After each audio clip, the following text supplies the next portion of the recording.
Welcome back to Snipe Hunt, your frightening folklore podcast. I am your host, Darren Young. And I am your host as well, Gary Clemenstein. Yes. I had this really nice scripted part set out because we thought Cameron was going to be back on, but then he's not, so here we are. He's helping his mom with something. So we're winging it? We're winging it. Shout out to Cameron's mom, I guess. What's up, Cameron's mom? Thank you for needing help tonight, and that's why Cameron's not here. Well, the reason why Cameron was here is because he has a story for us, but I guess we'll save that for the next Encounters episode, because you're listening to the 4th Encounters episode.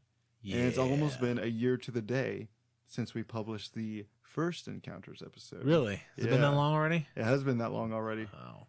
I look at how long we've been doing this and then how many episodes we've released, and I'm like, kind of sad. Right. Not very many episodes for how long we've been doing this, but that's okay because we're now bi-weekly. Yeah. And we're going to stick to that schedule no matter who's editing the podcast. Sure. Yeah. Okay, so we're finally doing another Encounters episode, as I just said. Like I said, we're kind of winging it right now. What is an Encounters episode, Gary? Well, this is a series that's about telling true stories by real people. Yeah, so we're doing things a little bit differently. I'm pulling these handpicked stories from Reddit as opposed to usually asking people for the story because it's more polite. And it also exposes more people to our podcast. But that wasn't really an option for this episode. Didn't really have time to get in contact with people. But these users have posted the story on Reddit for all to see. And if they're listening, thank you for the story. I'll obviously give credit to the user for their story. These experiences may or may not be true, but either way, they're still chilling. And all it takes is for one story to be true. Yeah, and this episode will probably be a little longer as it's Halloween, so you guys, of course, deserve even more stories. But I don't know since Cameron's story's not going to be in here, if it's going to be longer than usual. Yeah, I guess we'll find out. We'll just play it by ear. And I found out that I get to edit this episode, so I'm curious to know. Sounds awful. No, No, it's absolutely going to sound awful. But most of this is going to be the recording process, so I guess you could blame me if it still sounds awful. But. It's going to be my first attempt at trying to take some of the weight off Darren's shoulders. Yes, please. Yeah, because I do the research, I do recording, I do the editing, I own the recording equipment. Yeah. I just donate my personality. Yeah, and like $5 a month. Yeah. All right, so you guys are here for stories. So Gary, I think you have the first one. Some of these I titled, and some already had titles, so just keep that in mind. Help freak your couch. Yes. That's not Cameron's story. That is not Cameron's story. Oh, okay. No. All right. No. I was gonna say help. Help is the title, and then it's by user FK Yo Couch 22. Okay. Yeah. I was like, wait. You're like, this is a weird This title. is going to be a very weird story. Yeah. I mean, it's still a weird story, but it's not the way. I like that username, though. That was a good username. There's a couple good usernames in this one. But all right. Let's get down and let's get to the nitty gritty.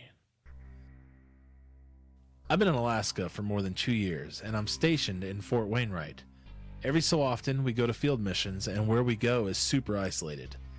Me and a few guys were tasked out to drive down this mountain that we are currently doing our training on, and we replied yes reluctantly because we just want some real food rather than MREs we've been living off of for the past few days. You know, MREs aren't too bad, but I wouldn't want to live off them for 2 days. Well, I mean, I like the beef stew ones. Bomb. While 2 of the soldiers were ground guiding me and my buddy, I'll call him Knox, out of the runway, we noticed it started to get dark, fast. Being on that mountain is hardly ever any light unless it's from the moon, but just to get a general idea, you could see the northern lights easily. As we drive, Knox is telling me he has to piss really bad, so I just tell him to pull over. As he begins to pull over, it got extremely quiet. I felt as if someone punched me in my gut because I started to get this strong sense of something is watching me, and I started to get goosebumps. Dude, it's like the worst. I took it with a grain of salt that maybe it was just the MRE making my stomach hurt and the weather making the hairs on my skin stand. So he's getting the bubble guts. Getting the He's getting the heebie-jeebies. bubble guts from the MREs, he thought. Almost time to poop. But then I felt paranoid, and I've never felt this way before in the field because I've been here numerous times before. As he walks back to the truck, I see the foliage on my right-hand side fall as if weight was being forced on it. I tap Knox's shoulder and tell him to look in my direction. It was a moose, but it looked oddly skinny, and the antlers just didn't look normal. Our eyes got huge, and he responded, "What the freak is that thing?" I stammered because I wasn't too sure what it was either. He buckled up and pressed the brake, but we heard "help" coming from the direction of the moose. Ooh. My heart dropped, and I felt the heat leave my face, and I looked at him asking, "Did you Chicken. hear that, or was it just me?" He replied, "Bruh, I heard that." Stuff. Bruh, that moose Bruh. just said help. Bruh. We laughed nervously, and we turned off the truck and shined our headlamps towards the moose's directions. We are 89B, so we carry our standard M4s with us in the vehicle when we are transporting ammo, whether there is anything in the cans or not, just because it's for our safety. So they have their guns with them. Knox and I looked in the cab to just verify that we have our weapons on us, and we did. I jumped out of the cab, and he followed with our headlamps still on the moose. We walked closer, and the word "help" was getting louder and louder. We got a few more feet closer, but not extremely too close to the moose, and the moose ran back into the wood line, making me and Knox jump. We looked at each other, and we were both probably thinking the same thing. Did that moose just cry for help? I told him I was getting cold, and he agreed the same, so we paced back to the truck as fast as possible.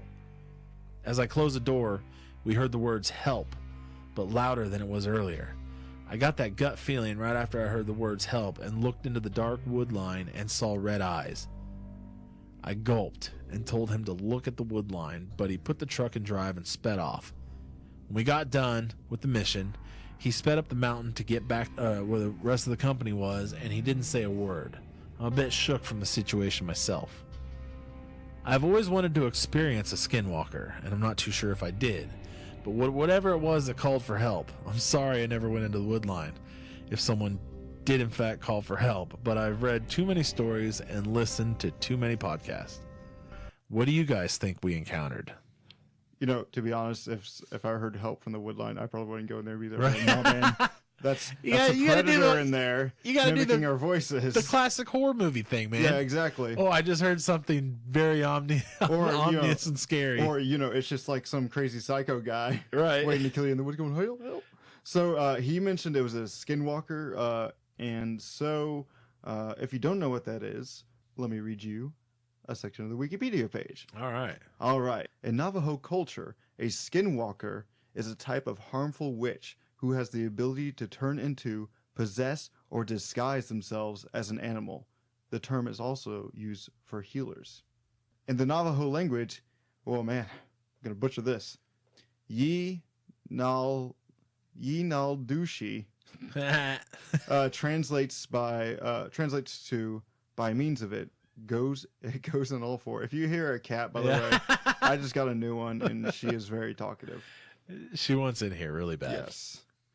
While perhaps the most common variety seen in horror fiction by non-Navajo people, the Ni Naldushi is one of the several varieties, specifically a type of Antini. Oh man, there's so many words in here that I can't say. Legend of the Skinwalker is not well understood outside Navajo culture, most likely to reluctant to discuss the subject with outsiders. Navajo people are reluctant to reveal Skinwalker lore to non-Navajos or discuss it among those they do not trust. So basically, they are shamans or healers that basically forsake their responsibility to the tribe and choose to hurt people by means of turning into an animal. So he did mention that this moose was oddly skinny and sickly looking, and from other skinwalker stories I've heard, basically it's never a perfect transformation. Like there's always something that makes it like strange and Oh, so they thought the moose was... Yes, the moose was the Skinwalker. It was Ah. saying help, trying to get them to lure them in to come closer. I was thinking that maybe the nefarious means. Skinwalker sucked, like dehydrated, took the Energy. soul Yeah. and the energy out of the moose. No, To the thrive. Skinwalker was the moose. Actually, continuing with the Wikipedia page, animals associated with witchcraft usually include tricksters such as the coyote. This is ones that they can turn into, but it can include other creatures, specifically those associated with death or bad omens. They might possess living animals or people, so maybe it was stealing its energy, and walk around in their bodies by locking eyes with them. So maybe if they locked eyes with this moose, the Skinwalker would possess them. I didn't include it with the thing, with our Google Doc, but I read a comment on Reddit, which was this was originally posted on, saying or around a certain time of year, moose go sex craze. Basically, they go in heat and then they forget And they about lose stuff. a ton of weight. They lose a ton of weight. So Yeah. it could be that, and of course, moose make weird sounds. If you've ever heard a moose or watched any nature shows, moose make weird sounds. So that could be it. I think that's a diet I could get. But I don't of, think man. moose can go help, help. So take what you will from that story. I, for one, would be just as scared as they were.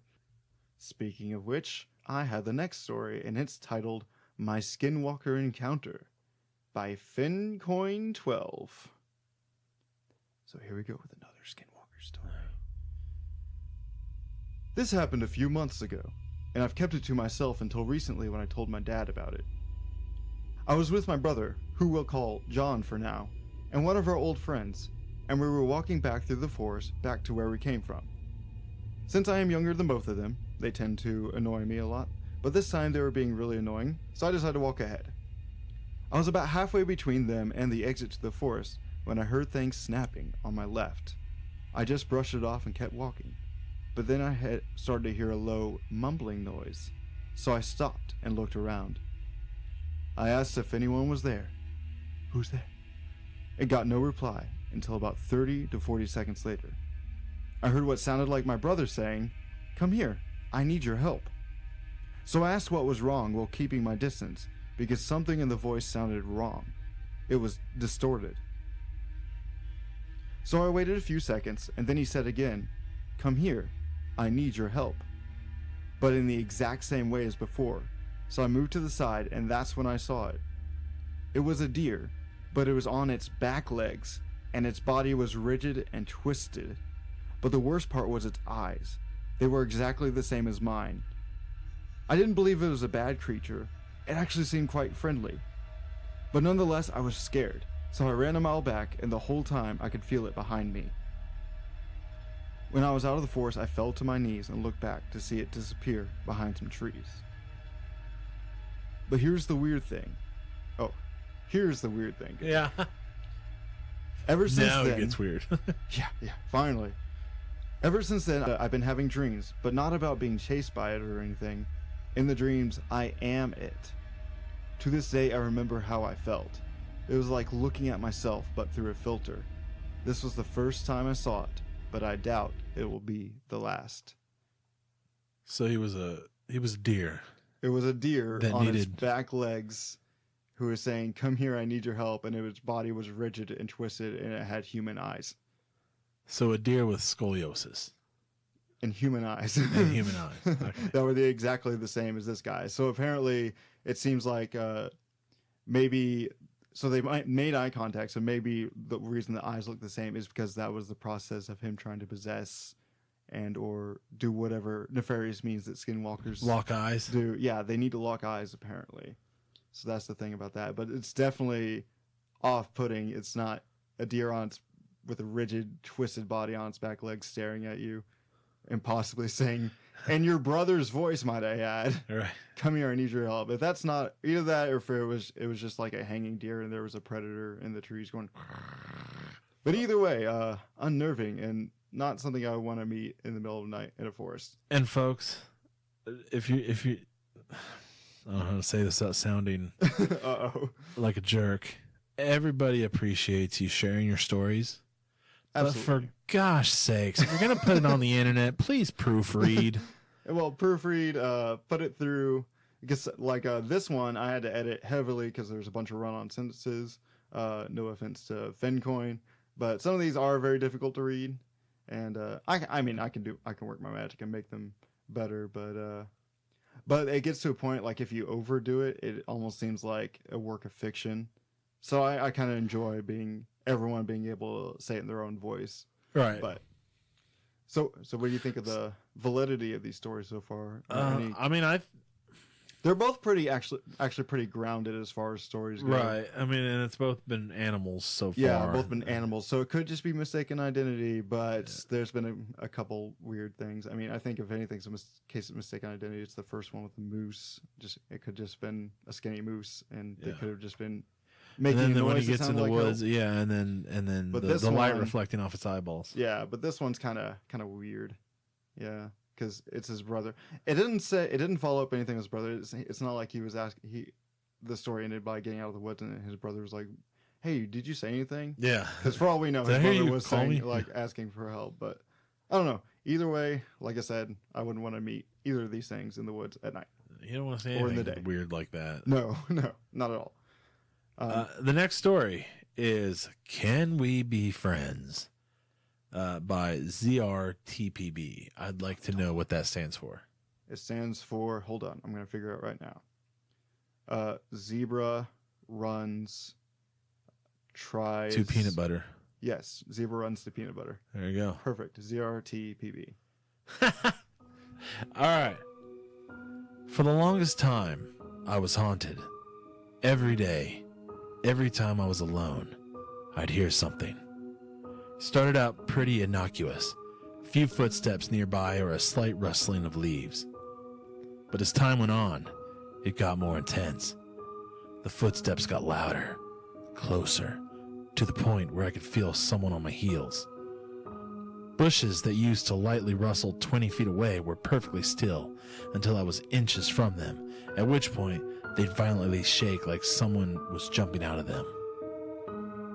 Naturally, this was freaking me the f*** out. But then something changed. One day, I woke up to find a note slipped under my bedroom door. Can we be friends? At this time, I lived alone, and you couldn't get in the outside of my bedroom without having keys for both the apartment complex and my unit. Nobody besides myself and my landlord had those keys. Not really knowing what else to do, I grabbed a pen and wrote back, "Okay." Maybe it was his landlord. From then on, I didn't hear the footsteps anymore. No more rustling of leaves either. But every now and again, I'd be thinking through something or talking to myself in my head, and I'd hear this wonderfully sweet little giggle. It never surprised me, but it never felt wrong to hear. If I heard giggle, yeah, exactly. I would be like, I would have loved to have heard that at the Crescent Hotel, I'll tell you that much. Yeah, for sure. Maybe next time. Yeah. Honestly, it kind of felt like when you'd make your crush giggle. There was the same warmth and satisfaction. Whoever the ghost was, we were friends. Over the next several months, we became better friends, actually talked, and eventually started to see her. Supernatural, right? No. Turns out I'm just mildly schizophrenic. Take care of your mental health, y'all.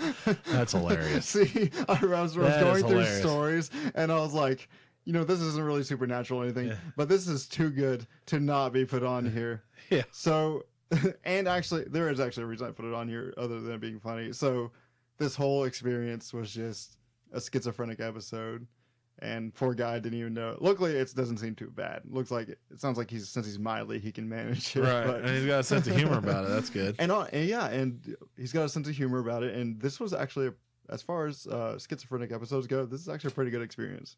So yeah, a little bit of a twist ending there, but I think it's important because the reason why he's experiencing these things is because he had a mental health issue. So is that hallucin? I mean, schizophrenia is hallucinate? audio and even visual hallucinations. Audio are the most common though. I think there's other. I think you can also smell stuff with it too. I'm not sure about that, but definitely on the audio and visual. Huh. Audio being the most common one, but I included it. It's because he had a mental disorder, but he didn't know it. So I'm almost wondering if people who experience hauntings or supernatural ones, maybe they have a very mild sort of thing like that. And of course there's infrasound, but I'm not going to get into that today. And that kind of thing caused them to experience this stuff. So not very spooky for this Halloween episode, but like I said, I thought it was great. Too good not to include it. And it also brings up a valid point for paranormal experiences. Will this be the legit Halloween episode? Yeah. Because we still got this is the first part of the Halloween. This isn't the we Halloween have episode. an official. This is the Halloween Encounters episode. I got We you. also have 2 more actual episodes coming to you this fall. Ooh, are we gonna do I'm not gonna give it away. Pumpkinhead? Okay. Yeah, Pumpkinhead. We're gonna do what's the movies from that he's from, the little kid? Yeah, I can't remember. That's why I called him Pumpkinhead. If you know, let us know at snacklandpodcast@gmail.com. But let's continue on with our next story. Our last story, because I guess it's going to be a little bit shorter now because Cameron didn't show up. But this one is definitely spooky. And this one is titled Giggles. Not the kind you want to hear like that first guy. And it's by user Kingston STL or Kingston's DL. I don't know. This incident happened to my aunt and uncle, who were very... Sorry, I actually got the giggles. How appropriate. The story's called Giggles. Anyway, this incident happened to my aunt and uncle, who are very straight-laced, wholesome Christian types. It was the mid-90s, and they had just been married. They were looking for their first place together, and were on a budget, as both just gotten out of college. They found an apartment that was affordable, and made an appointment to check it out. When they arrived, they noticed that the apartment building was adjacent to an old cemetery. Spooky. Scary. Spooky, scary skeletons and shivers down your spine. The woman showing the place mentioned that previous tenants had mentioned strange activities in the apartment. Well, there's your first sign. Drawers being opened, doors slamming shut, but overall, the incidents were few and infrequent. Quote, if you believe that sort of thing. End quote.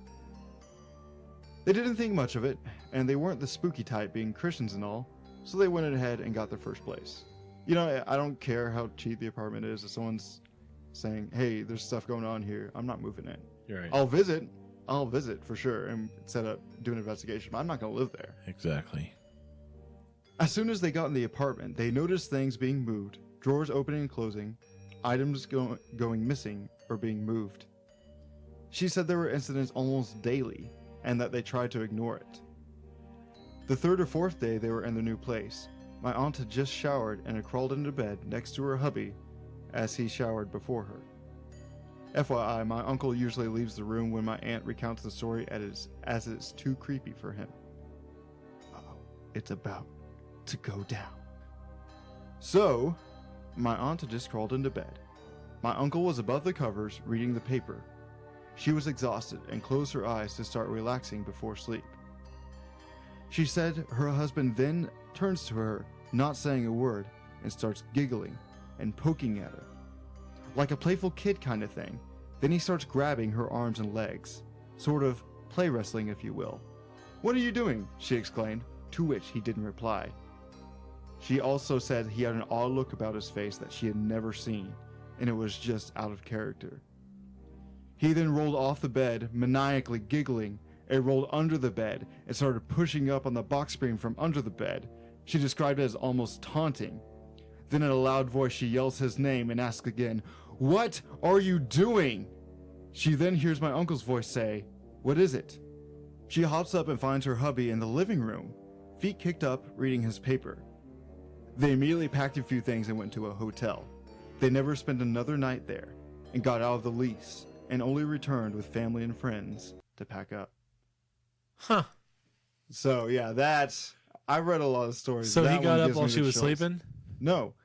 That thing that she got next to in the bed, that wasn't her Oh, husband. that wasn't him. That wasn't him. That was Oh. something that was going.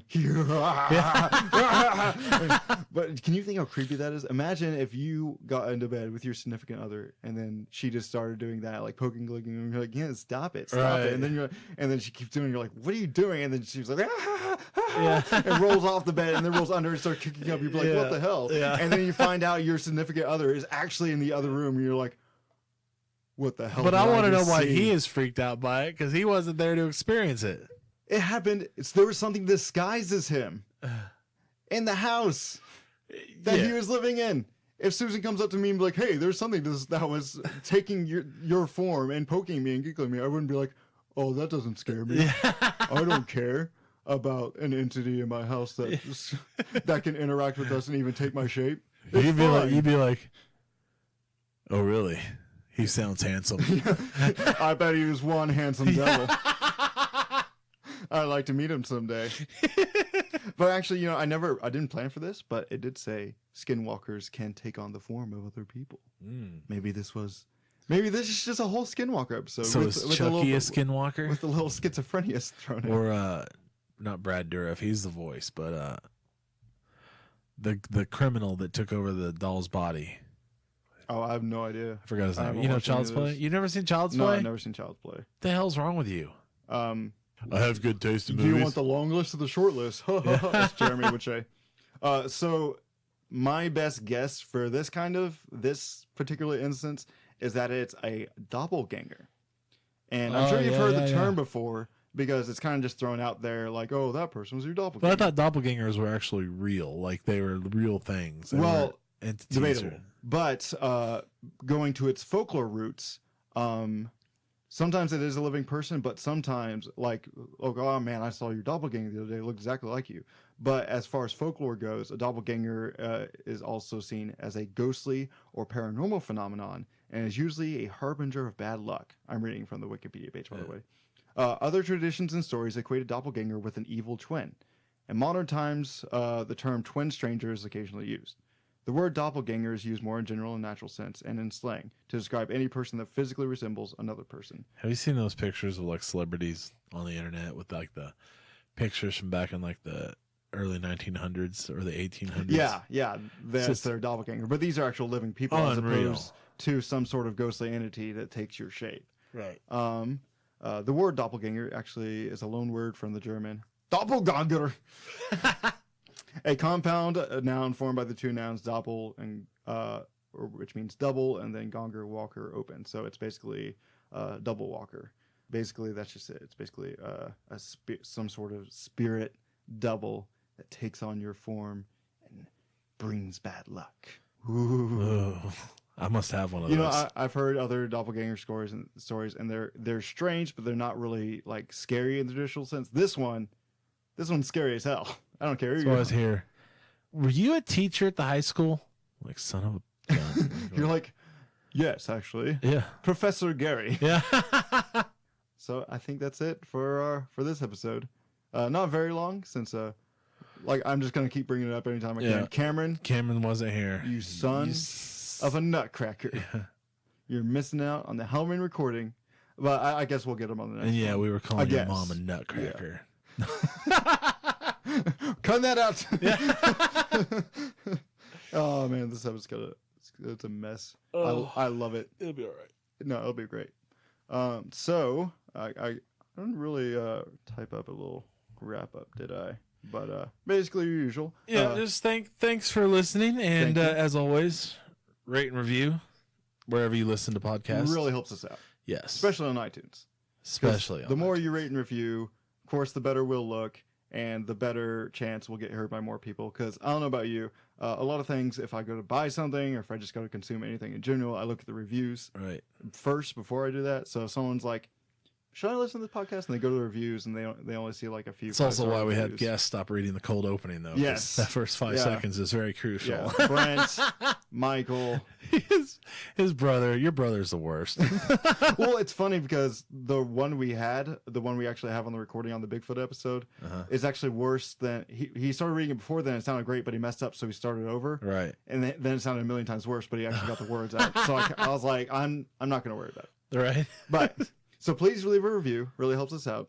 And yes, if you're listening to this, definitely go back and listen to the Sasquatch episode.